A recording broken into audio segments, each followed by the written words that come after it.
Federação Espírita do Paraná apresenta Alberto Almeida, na 22ª Conferência Estadual Espírita, com o tema A Aventura da Inconsciência.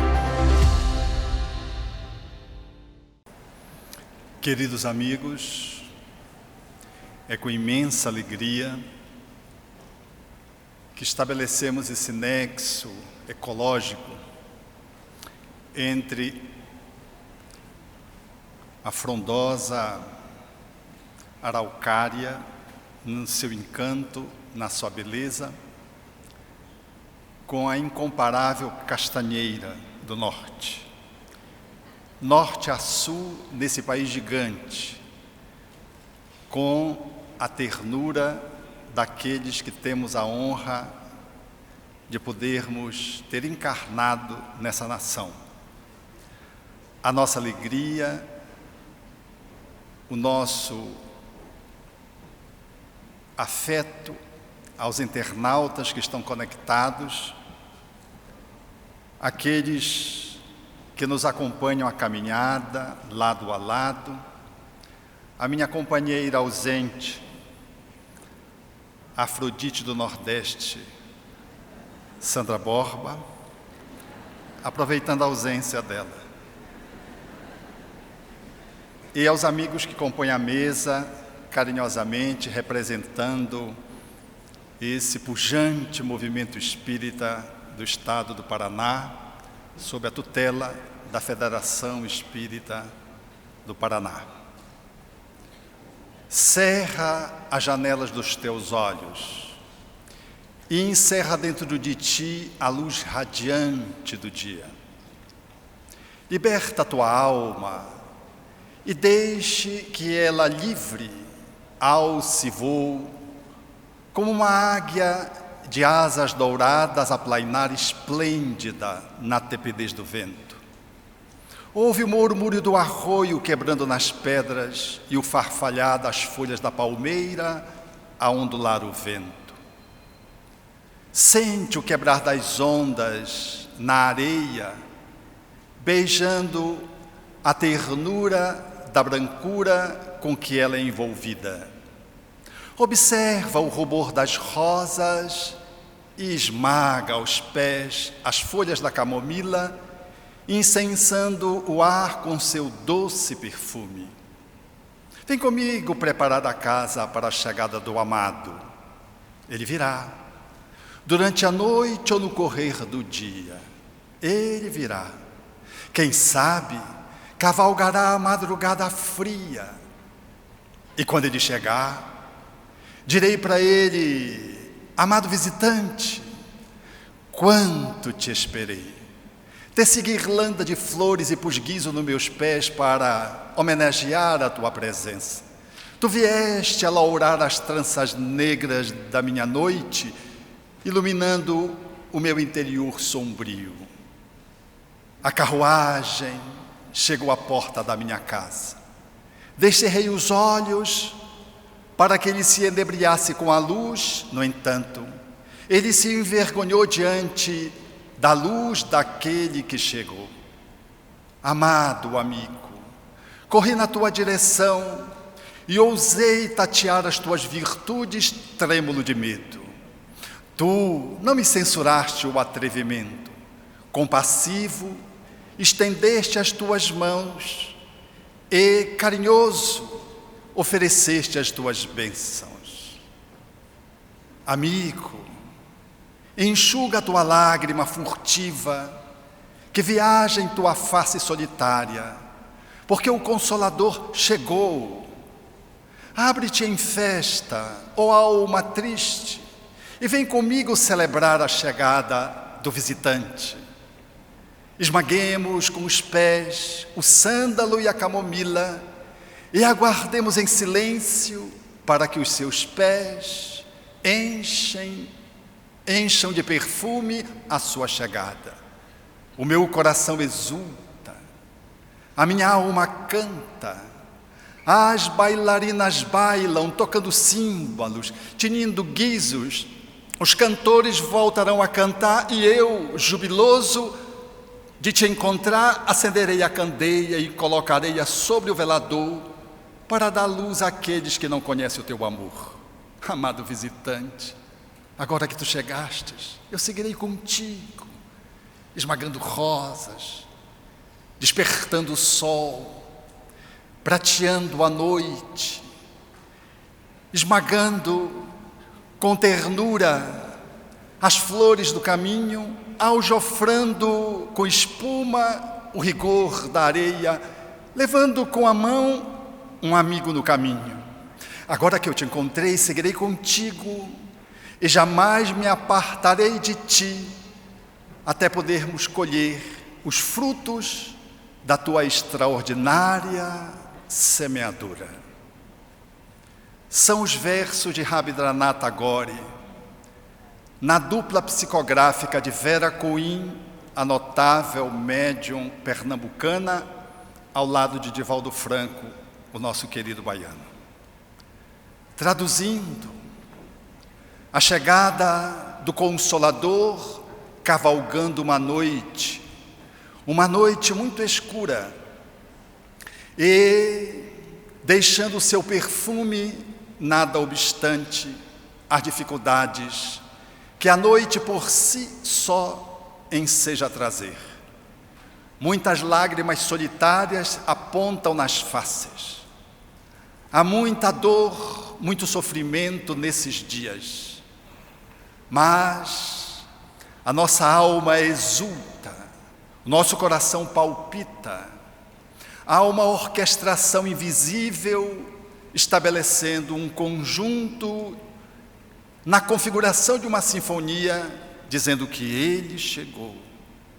Seguindo, não poderemos nos apartar de modo algum das suas pegadas, palmilhando caminhos que talvez ainda não consigamos fazê-lo agora, já entrevemos essa jornada em função do norte, do guia, da bússola que Ele se nos representa, e haveremos de marchar, clareando a noite, despertando o sol que se espreguiça lentamente para uma nova era, conduzindo um amigo, convidando um inimigo para essa jornada que devemos fazê-lo coletivamente, nada obstante a escolha de cada um, que é intransferível, inadiável e irrespeitável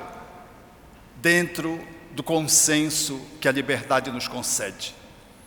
Estes são esses dias penumbrosos, tempestuosos, que nos conclama a possibilidade de entrever um sol para além das nuvens escuras.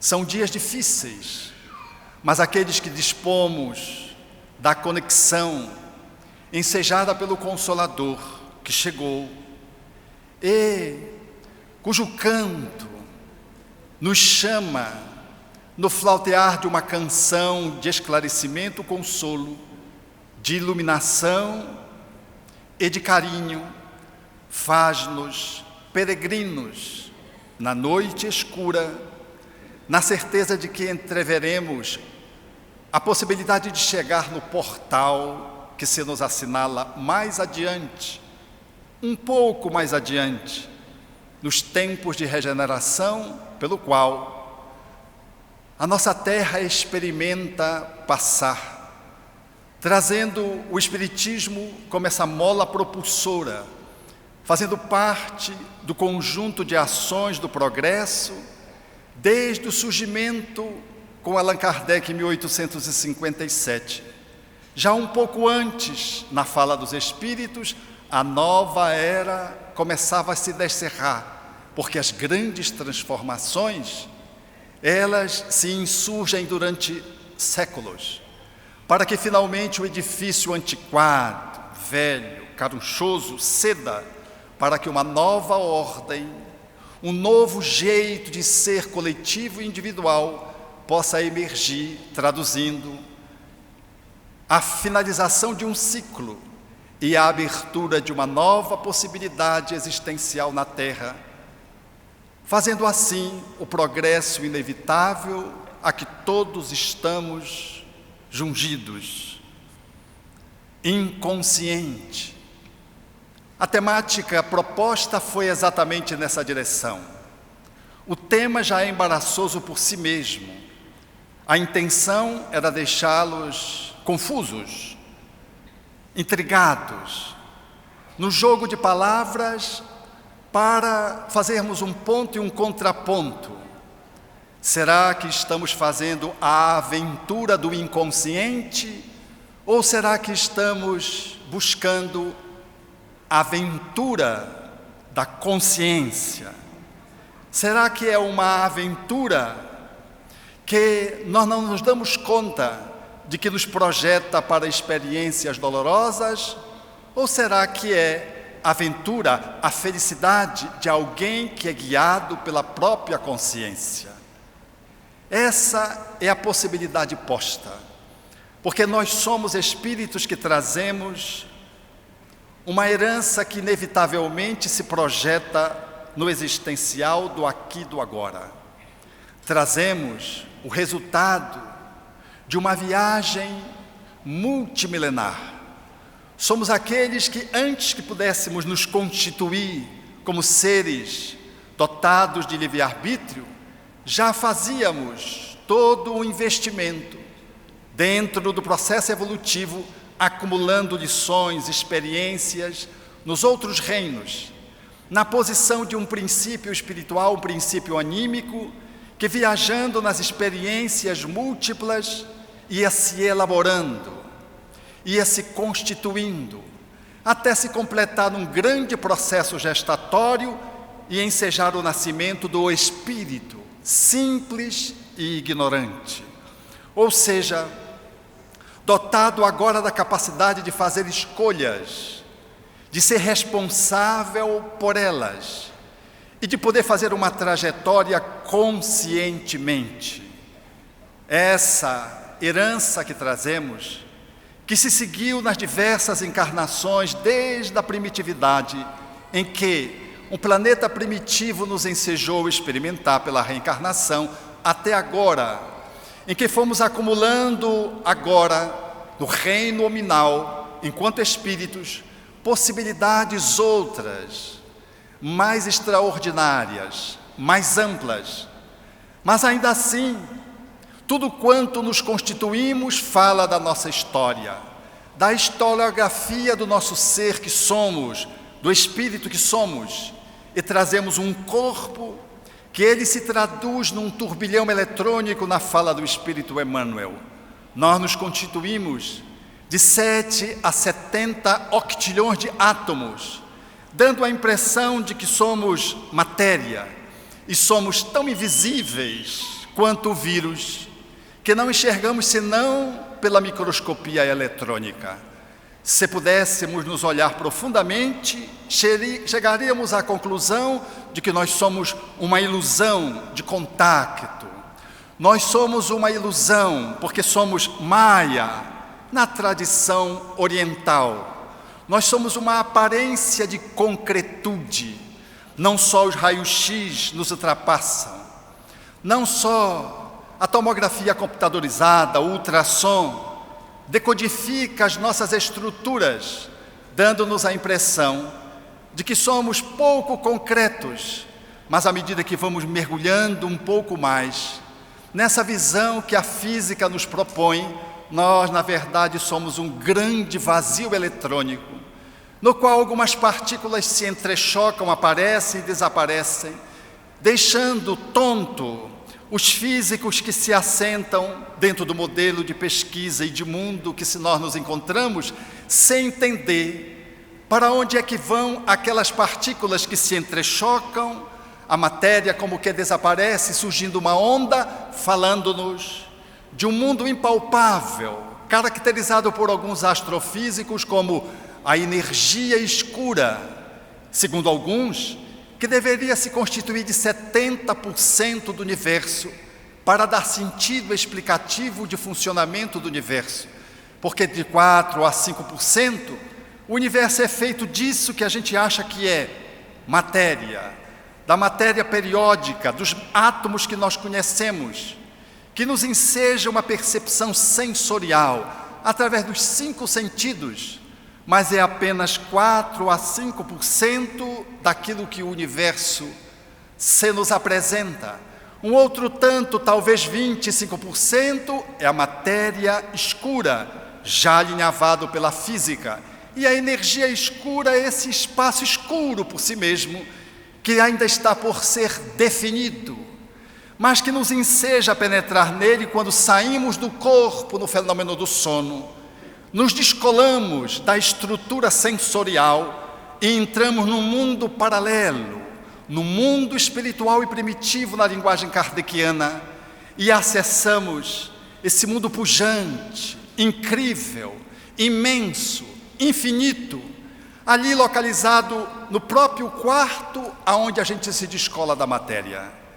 Este ser que somos, este ser que pensamos que somos, este corpo com o qual nós nos identificamos, composto apenas de 4% daquilo que os astrofísicos afirmam, ele é apenas uma expressão daquilo que jaz na sutileza da possibilidade de percepção dos sentidos comuns, detectável apenas através do 6º sentido, porque os equipamentos e o sensório não dão conta de ir para além dos átomos, que juntos compõem mais ou menos 100 trilhões de células que se agrupam, composta por esses átomos, fazendo aquilo que é o organismo, essa estrutura colossal,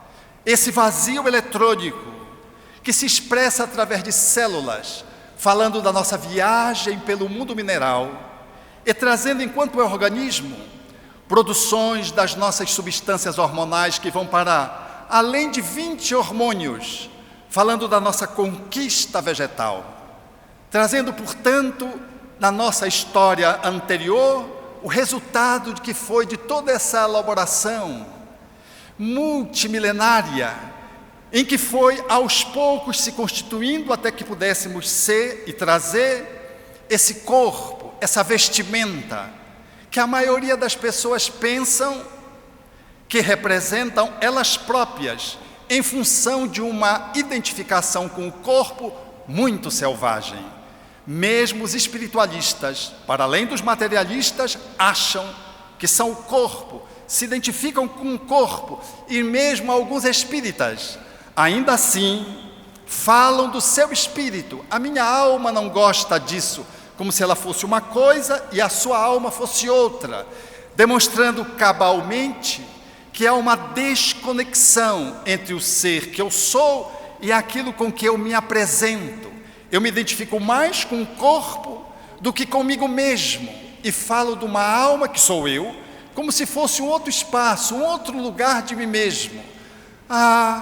O meu ser não gosta disso, a minha alma não suporta isso. Ao invés de dizer, eu não gosto disso, eu não suporto aquilo. Essa seria uma expressão filosoficamente mais congruente com o pensamento espírita.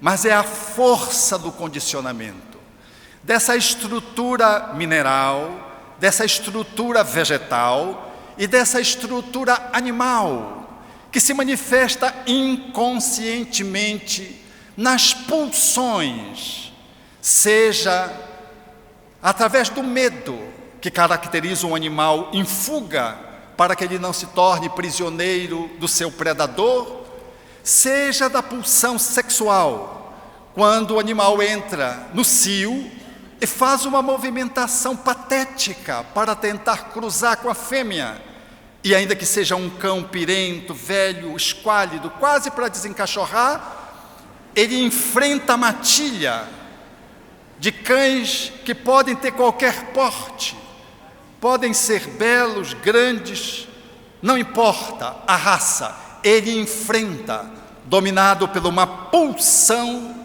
libidinosa, no nível do animal, que enseja perpetuar a espécie.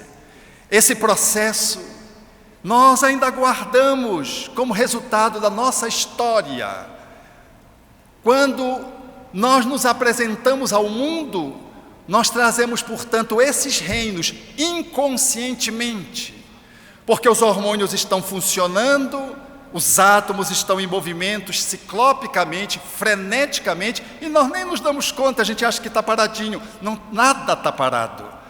É a pulsão dos instintos que caracteriza os animais, o reino animal, também comparecem de uma forma muito intensa, falando daquilo que os espíritos disseram a Allan Kardec, da nossa natureza corpórea. A natureza corpórea, portanto, é o resultado dessa multiplicidade de experiências de renascimentos sucessivos, aonde nós vamos aprimorando o corpo, fomos perdendo os pelos, levantamos as mãos do solo, perdemos a cauda, perdemos as asas e nos colocamos de uma forma erecta e nos apresentamos como Homo sapiens sapiens, às vezes como Homo demens demens, em função de uma malversação do nosso livre-arbítrio, do uso da nossa qualidade de escolha. É mais ou menos isso que somos, na inconsciência do nosso processo evolutivo, com a absoluta graciosidade e perfeição. Porque tudo que está automatizado nos outros reinos é perfeito, é encantador. A natureza está orquestrada de uma forma harmoniosa, bem encadeada. Quando deságua na formação do espírito, no nascimento do espírito, no surgimento do homem, é necessário que ela se beneficie de uma nova categoria no processo evolutivo, que é o livre-arbítrio. E é aí que surge, na dimensão em que estamos, em que nós nos colocamos, o chamamento para que possamos compor, junto com a criação, numa sincronicidade, num sincronismo com o Criador, fazendo a nossa cocriação por escolha. O Criador nos dá a escolha, não mais a inconsciência do animal, que se rege no automatismo da lei de conservação e de destruição com absoluta equidade, mas agora, com a necessidade de nós nos colocarmos no mundo de uma forma mais adequada, congruente com o nível, com o patamar em que nós nos encontramos. Não só a matéria propriamente dita, o mineral, não só os recursos que o reino vegetal nos proporciona através dos hormônios, não apenas os instintos que estão encravados no nosso corpo e manifestam nas nossas menores movimentações, mas uma nova expressão mais complexa para a apresentação do pensamento elaborado contínuo, da emoção, a princípio, precária, para depois se transformar numa perspectiva superior, e uma ética, que deveria ensejar uma inserção no mundo ecológica, numa ecologia planetária, numa ecologia interpessoal, numa ecologia intrapessoal, numa ecologia conjugal, enfim, o ser com seu livre-arbítrio, sendo chamado, portanto, ao desenvolvimento dessas potencialidades que a alma apresenta para que ele possa fazer a grande viagem, que Emmanuel diz, da irracionalidade para a inteligência, da inteligência para a humanidade, da humanidade para a angelitude. É esse o propósito, essa é a jornada que estamos fazendo.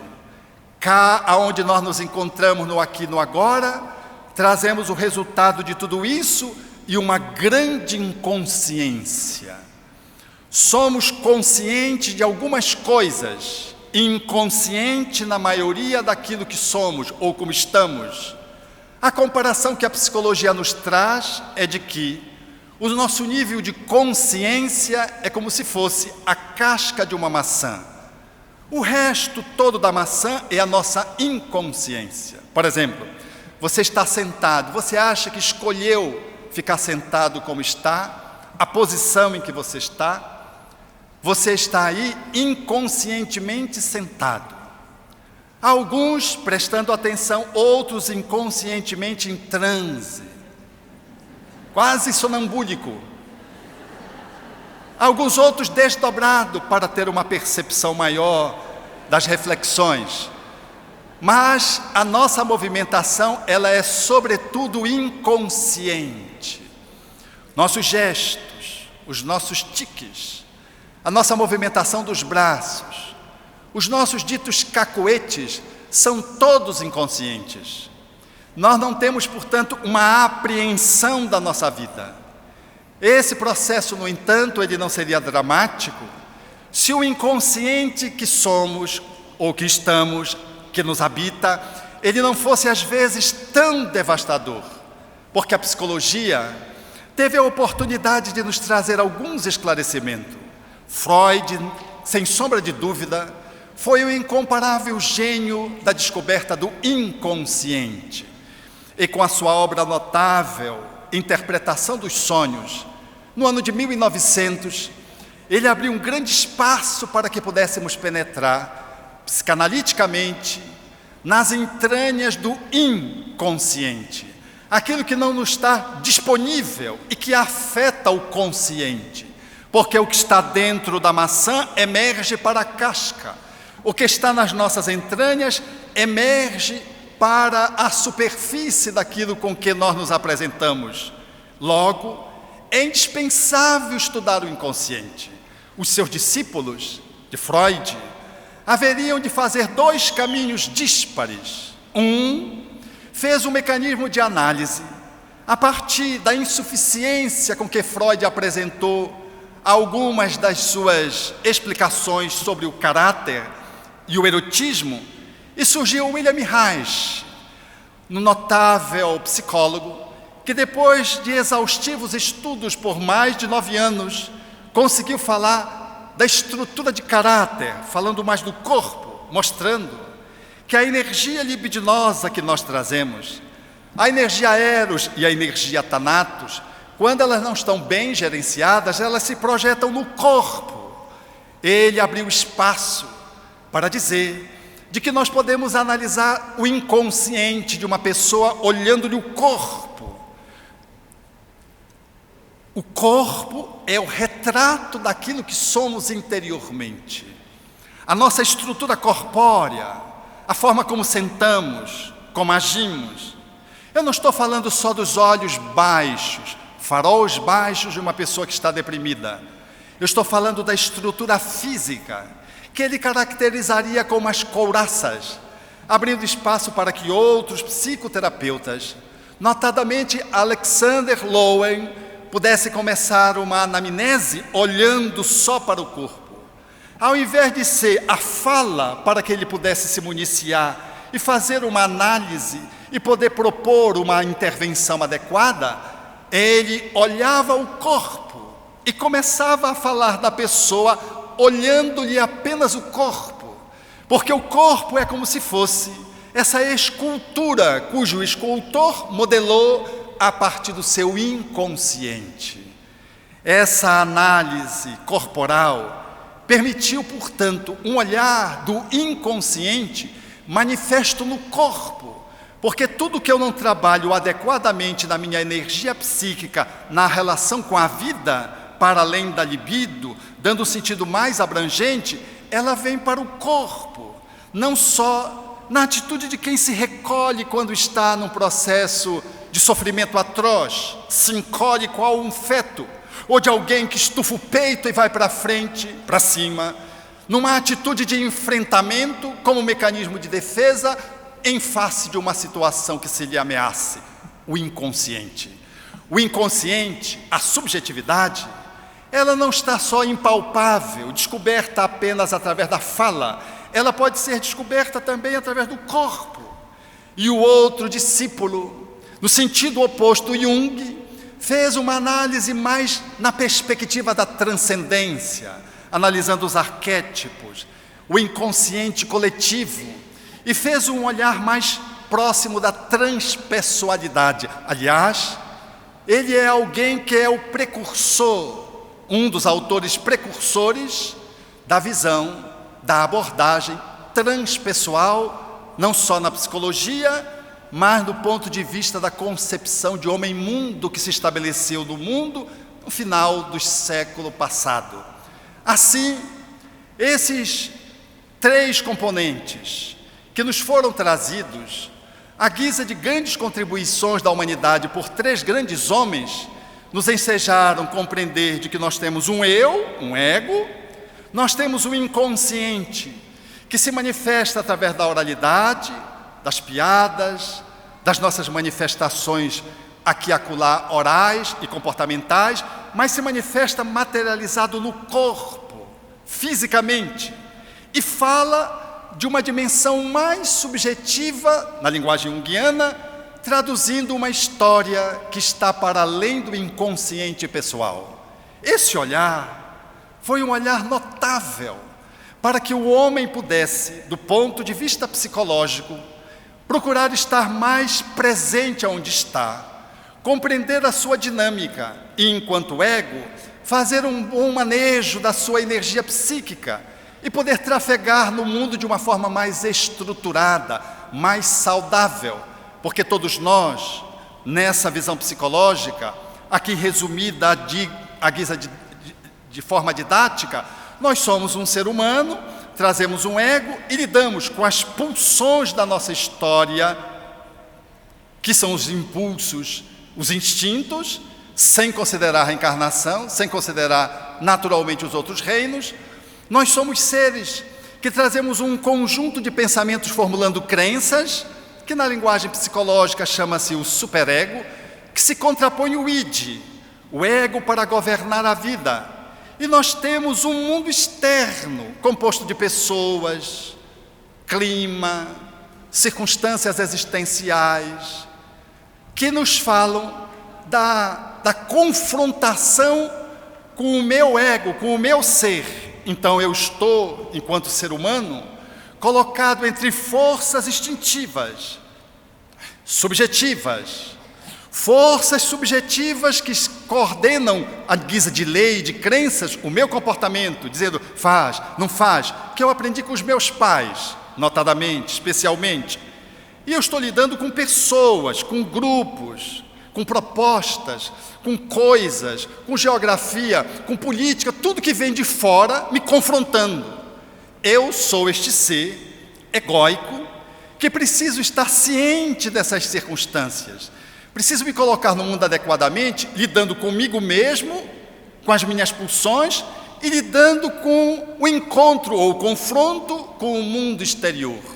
É daí que surgem os mecanismos de autoproteção, porque é tão difícil fazer isso, que a psicologia criou as estratégias de defesa do ego. A gente se defende para não sofrer tanto e cria mais de 20 formas de se defender para não sofrer, mecanismos de autopreservação, de autoconservação, de defesa, em que o ego assume uma posição para tentar se equilibrar na existência, lidando com esse complexo que estamos alinhavando de forma didática e de uma forma muito simplória, apenas para nos dar a dimensão de como é que é o ser inconsciente, que tenta se valer egoicamente de uma melhor apreensão da realidade interior para melhor lidar com as suas pulsões, lidar melhor com as suas crenças, reformulando-as positivamente e lidar melhor com o mundo, simples assim.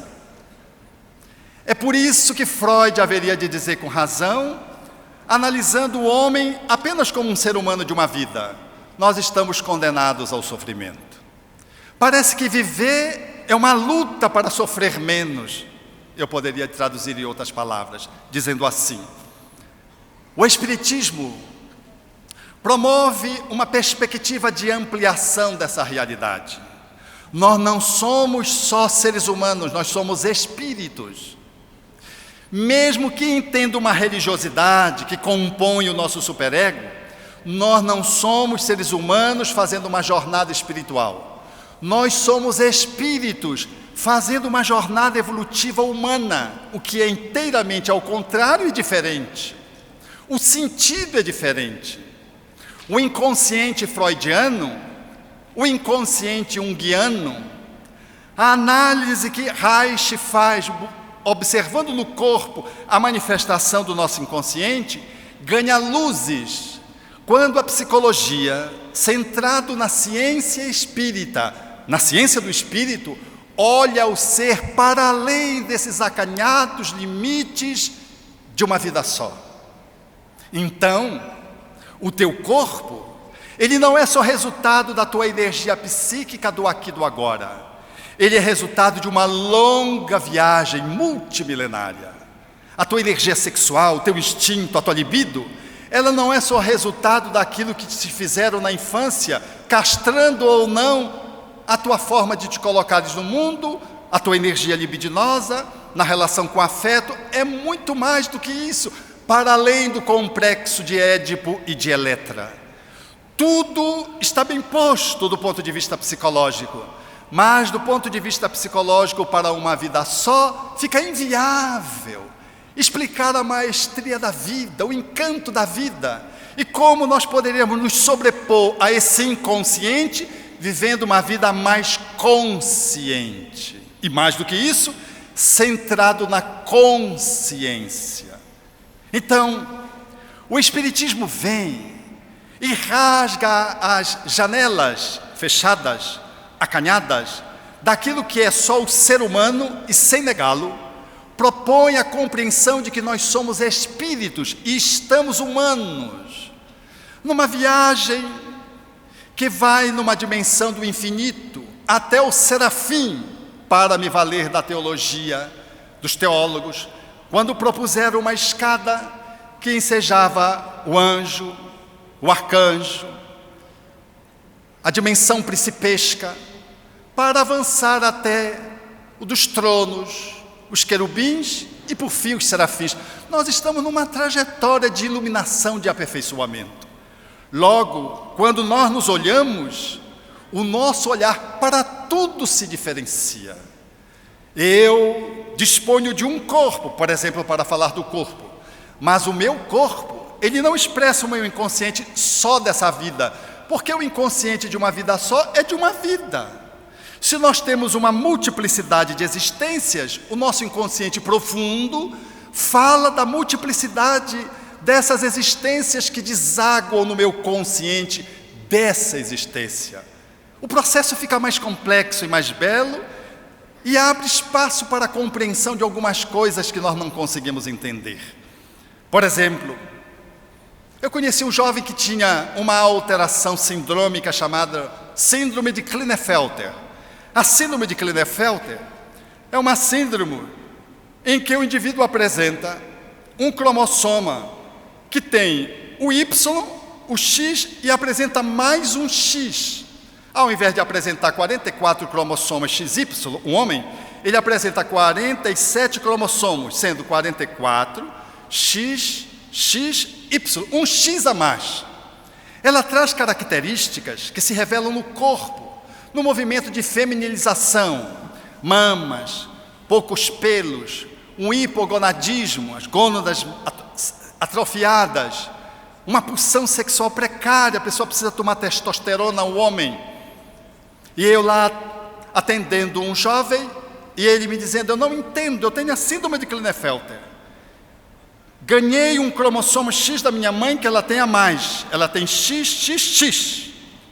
E eu trouxe dela, mas eu não tenho nada dessa síndrome, a não ser pouco pelo. De fato, no exame físico, pouco pelo. Mas quando nós íamos analisar o psiquismo dele, ele tinha uma voracidade sexual exatamente oposta àquilo que os livros consagram como a síndrome de Klinefelter. Ele dizia, a minha sexualidade é tão intensa que eu vim lhe procurar, porque eu não consigo viver com a minha pulsão de energia sexual sem me masturbar algumas dezenas de vezes durante a semana e mais de uma dúzia de vezes, às vezes, durante um dia, num processo absolutamente patológico, incontrolável, compulsivo. Aí você olha, é um jovem que não tem as características que a síndrome apresenta. Foi fazer um estudo genético, confirmou. O geneticista olha e ele não se enquadra dentro daquilo que é o fenótipo, a expressão dessa síndrome, ele conspira contra. E o psiquismo dele é exatamente o oposto da síndrome. Ele dizia, puxa, eu precisava ser menos machão, para eu ser normal, porque eu sou muito normal. É o corpo expressando uma realidade do espírito. Não é um homem simplesmente egresso do espermatozoide com o óvulo que fez uma herança e uma alteração de natureza genética, valendo-se de uma alteração que a mãe apresentava e montou uma síndrome pura e simplesmente. Então nós vamos percebendo que há um ascendente espiritual que vai justificar e explicar como é que a gente funciona na existência a despeito de tudo quanto a nossa história atual fala. E fala-nos de um inconsciente profundo, fala de uma estrutura perispiritual que media o espírito com novos corpos a cada encarnação, que vai dar um sentido, por exemplo, para a minha vulnerabilidade a um vírus, a uma bactéria, a um fungo. Essa estrutura perispiritual, André Luiz diz que é impossível explicar as predisposições mórbidas, é impossível explicar a invasão microbiana, 2 textos que ele alinhava, sem podermos compreender o perispírito e a reencarnação.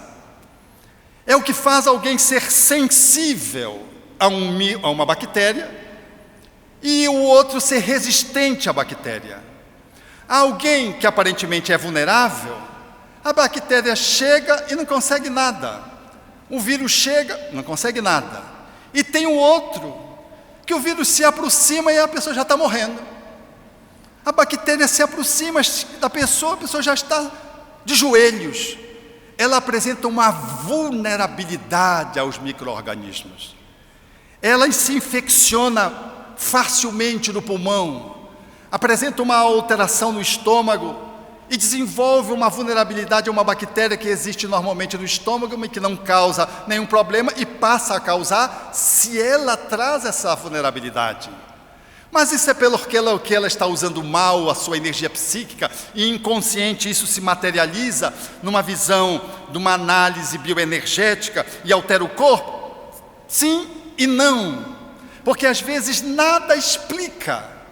Como, por exemplo, uma paciente que eu tinha, ela teve um linfoma no abdômen. E aí, era um linfoma, estava no abdômen, mas fora da cavidade abdominal, marcou uma cirurgia para tirar o abdômen, a irmã é médica, levou ao ambulatório, uma situação simples, é uma microcirurgia, não precisa de anestesia local. E quando o médico foi estabelecer a intervenção e a incisão, ela entrou em surto. O médico ficou sem entender, a irmã teve um pitiatismo, um pitiar com ela, porque ela... E ela ficou com vergonha dela mesma, porque ela estava tendo aquela crise. Ela nunca conseguiu entender, porque ela não conseguiu tirar aquele lipoma na aproximação do profissional que iria fazer uma incisão abdominal no ponto onde o lipoma surgiu. Mas mais tarde, ela pôde projetar luz. Não era nada que pudesse estar relacionado a esta vida, ao inconsciente desta vida, às pulsões internas, ao nível de crenças dessa vida. Não, era algo que estava além, no inconsciente profundo, que só entendendo o espírito que reencarna é possível entender quando ela se vê-se vitimada em função de que o esposo lhe mete um punhal e lhe assassina. O lugar aonde entrou o punhal foi o lugar aonde surgiu o lipoma. Quando o médico foi tocar no lipoma, para tirar o lipoma, ele acionou a memória profunda, do inconsciente profundo, e emergiu nela o pavor daquela circunstância, em que ela tentava sobreviver, e o cidadão meteu a peixeira no bucho e lá se foi. Então é isso que vai nos explicando. Muitos de vocês, por exemplo, não conseguem colocar, homens, não consegue colocar uma gravata, e se coloca, fica metendo o dedo porque sente agonia. Muitas de vocês, mulheres, não conseguem usar uma gargantilha apertadinha, E pode ficar pensando que é por isso, por aquilo, e às vezes é, mas às vezes, ou em grande parte das vezes, se a sensibilidade é muito grande, não é.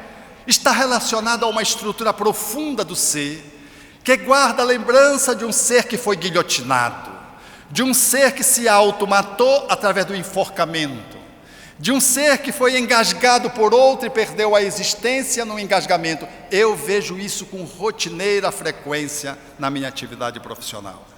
Traz uma sensibilidade. Eu tinha uma amiga que eu fazia assim, deixa eu tocar no teu pescoço, eu só fazia assim, ela entrava em crise, se aborrecia, porque ela ia surtando, porque ela fora, depois que trabalhou, resolveu, ela fora vitimada nessa área. Então esse olhar da inconsciência, ele vai se tornando mais abrangente. O espírito que somos passa a olhar para a sua estrutura corpórea como uma vestimenta que expressa o hoje e o ontem. Não há nenhuma negação dos psicoterapeutas, estudiosos e pesquisadores do corpo e da psique humana nessa interação. Nenhuma. Ao contrário, há apenas uma visão de transcendência.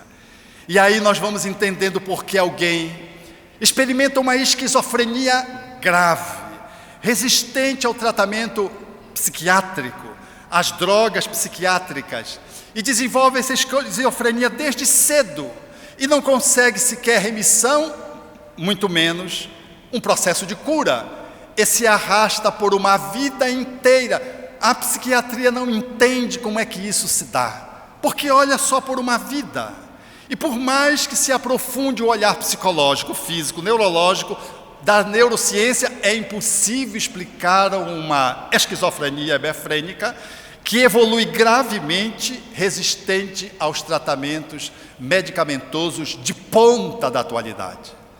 Acabamos de concluir uma pesquisa em Belém da Associação Médico Espírita do Pará, onde pesquisávamos esse tipo de paciente, que trazem essa patologia, e nos debruçávamos, olhando para o inconsciente profundo daquelas almas, e admirando a incomparável sabedoria de Deus, que enseja que o espírito retome um novo corpo, depois de cometer hediondos crimes repetidas vezes, e cujo livre-arbítrio, cuja escolha foi tão infeliz e tão repetida e tão insistente, que hoje só há uma forma de lhe devolver a naturalidade de volta, é colocá-lo num corpo que receba toda a influência daquele inconsciente, que vem a céu aberto e apresenta um psiquismo partido, uma esquizofrenia, e o indivíduo não é um, ele é mais que um,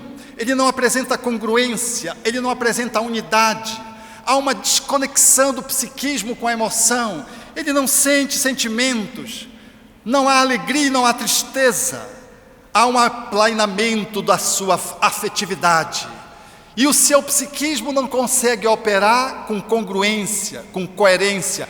Este ser que aparentemente é um ser imprestável do ponto de vista de um olhar mecanicista, materialista da humanidade, ele representa a beleza do Criador, porque ali jaz um Filho de Deus voltando, como os benfeitores espirituais insistentemente nos dizem, voltando para o caminho do qual ele se afastou.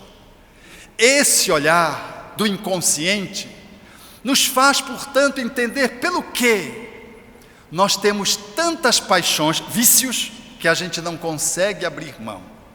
Não sei se há aqui pelo Paraná gente viciada em chocolate, em pinhão, em açaí.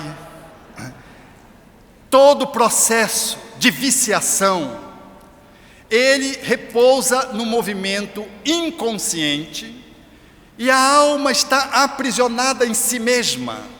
E quando ela quer sair, aparentemente, quando quer, ela não sai.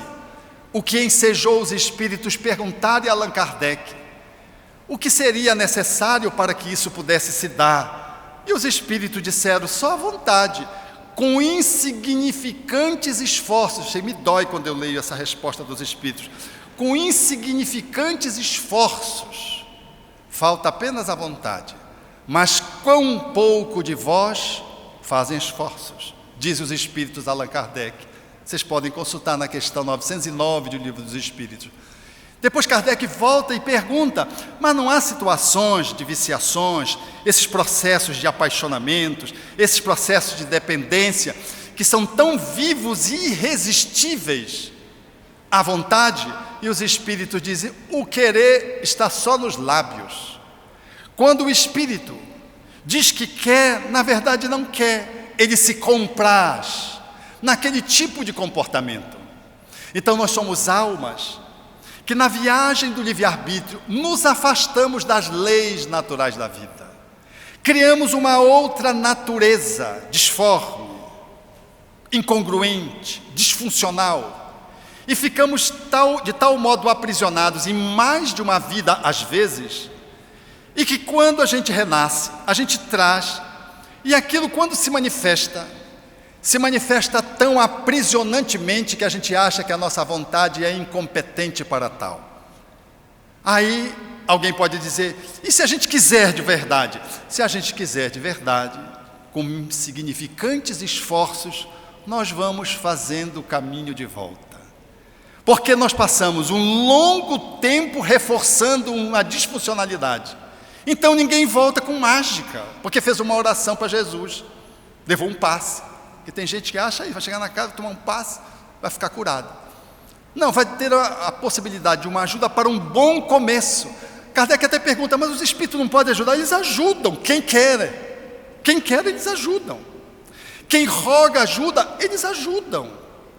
Então nós nos perdemos e ficamos aprisionados a um inconsciente que nos torna prisioneiros de uma tendência sexual, uma possibilidade que nos inclina para a pedofilia, para o masoquismo, para o sadomasoquismo, para a drogadição, para o etilismo, para a agressividade destrutiva. Quantas pessoas são viciadas na raiva, na agressividade? E você olha a família, às vezes não tem explicação. A família é equânime, tem um bom suporte, mas o espírito desde o berço já nasceu chutando o útero. É impressionante, eu vejo o meu neto, é um espírito mais ou menos com uma encrenca nessa área, agressivo. Eu acho que houve algum problema, houve algum erro na reencarnação dele, não era ele, ou maltrataram ele no mundo espiritual, porque ele deveria ser um espírito benfeitor, mas ele é muito agressivo. Desde pequenino, a força muscular se apresentava quando ele era de colo. Você observa o espírito no colo, porque é o perispírito que modela o novo corpo. E a agressividade dele foi se manifestando, e ali a gente querendo lidar com ela, o que fez certo dia, em função das delimitações psicológicas, pedagógicas que a gente fazia, ele me dizer um dia, vô, no dia quando eu crescer e eu comprar a minha Ferrari, eu vou passar por cima de ti. Olha que beleza. Ele não vai passar com Fusca, com Chevette. Ele só faltou dizer a Ferrari vermelha, o espírito franciscano reencarnado em casa. No dia quando eu crescer, eu vou passar, não vai me atropelar, eu vou passar por cima de ti. É a agressividade. Lógico que eu não pude ficar inerte. Eu disse, tudo bem, você passa por cima de mim, mas eu venho e vou puxar o seu cabelo, numa tentativa de intimidá-lo. Ele disse, tu já é espírito, a tua mão vai passar por dentro de mim.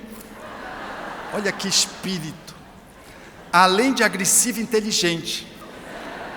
Aí tudo bem, vai passar, mas aí eu incorporo na tua tia e vou e puxo o teu cabelo. Ele achou o máximo isso, ele tinha mais ou menos uns 6 anos.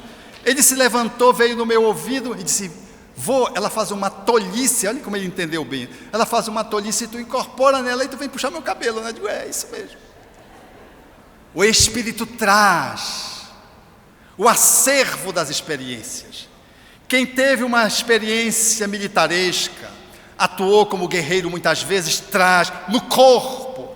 Às vezes se contrapondo ao pai e à mãe, mostra a armadura no corpo. Um psiquismo, um inconsciente, numa visão haitiana, reencarnacionista, que se apresenta numa agressividade intensa, que às vezes não teve um reforço nessa existência.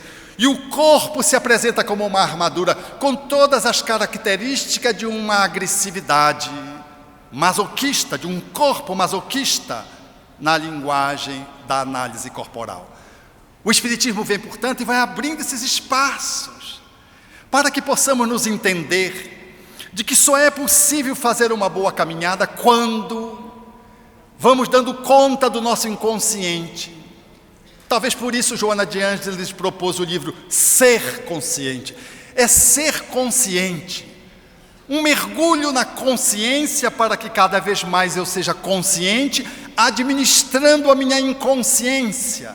Porque no início eu sou só inconsciente, depois eu sou um inconsciente com uma pitada de consciente, depois eu sou soberanamente consciente com pouco inconsciente, depois eu sou o automatismo da consciência, o superconsciente, o espírito evoluído, puro, no extremo da escala evolutiva.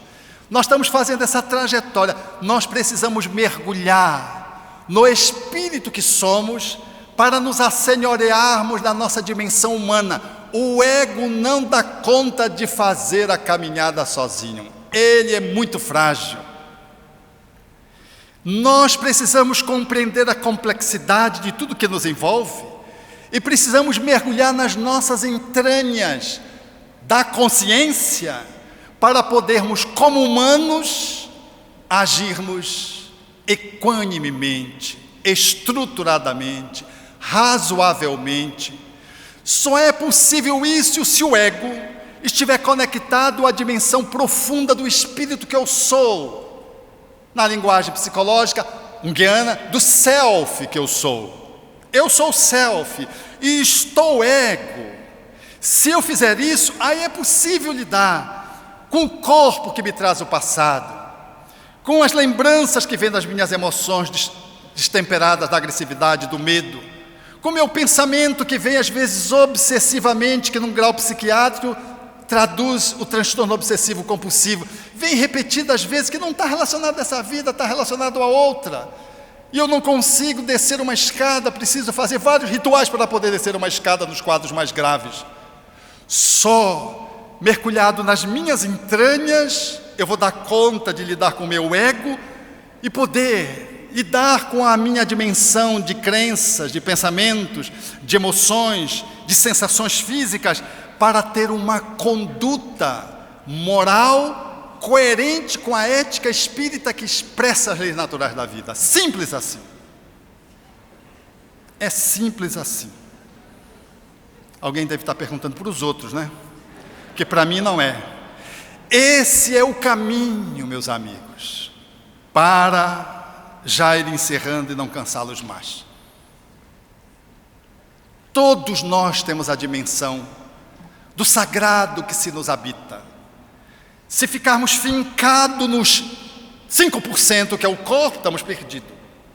Se negarmos os 70% que a vida é em nós e fora de nós, estamos desconectados do divino.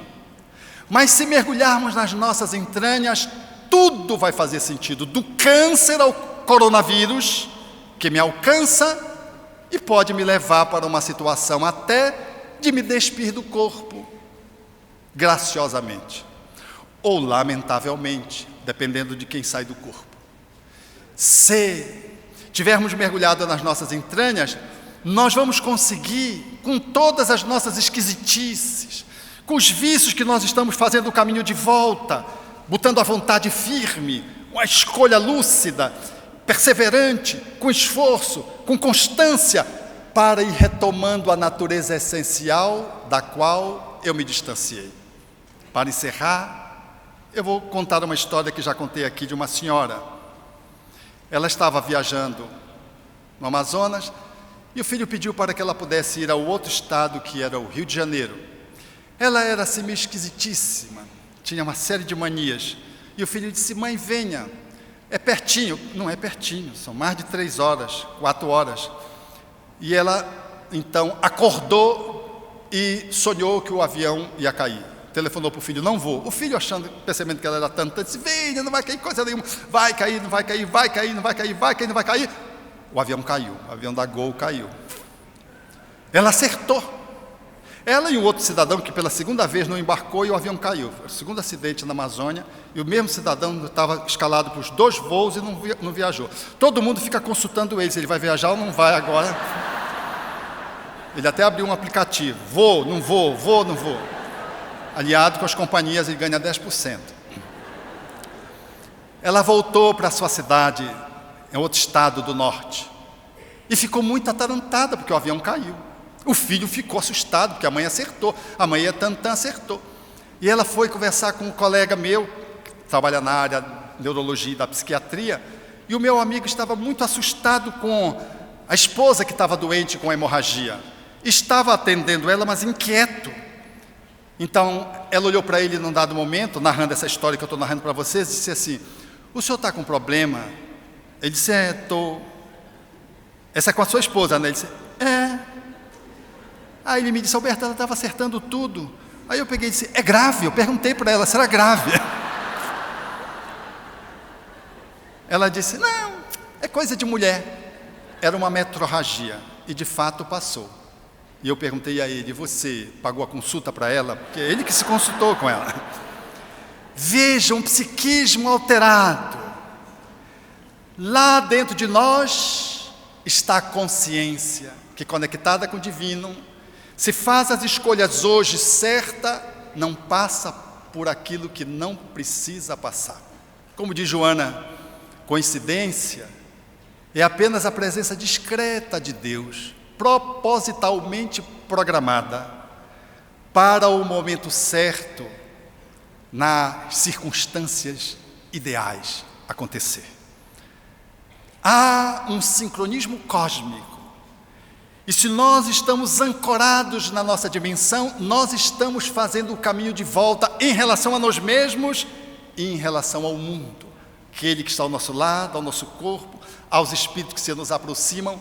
Nós estamos dentro de Deus, fazendo essa viagem de retorno ao divino, mergulhando nas nossas entranhas e atualizando com a nossa consciência o nosso inconsciente, que vai cedendo para que cada vez mais nós possamos ser seres conscientes, para ter atitudes conscientes, pensamentos conscientes, emoções conscientes e uma saúde consciente. Não é sem razão que Tagore nos enseja a louvarmos o Espiritismo nesses dias. Cerra as janelas dos teus olhos e encerra dentro de ti a luz radiante do dia.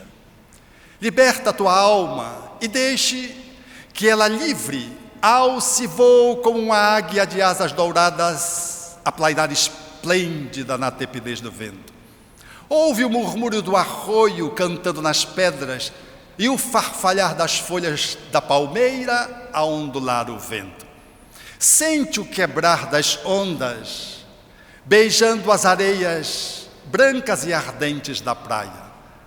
Observa o rubor das rosas e esmaga aos pés as folhas da camomila, incensando o ar com seu doce perfume. Vem comigo preparar a casa para a chegada do amado. Ele virá. Durante a noite ou no correr do dia, ele virá. Quem sabe cavalgará a madrugada fria. E quando ele chegar, verás a mutação das cores, ouvirás a sua flauta, correrei para ele e direi: amado visitante, quanto te esperei.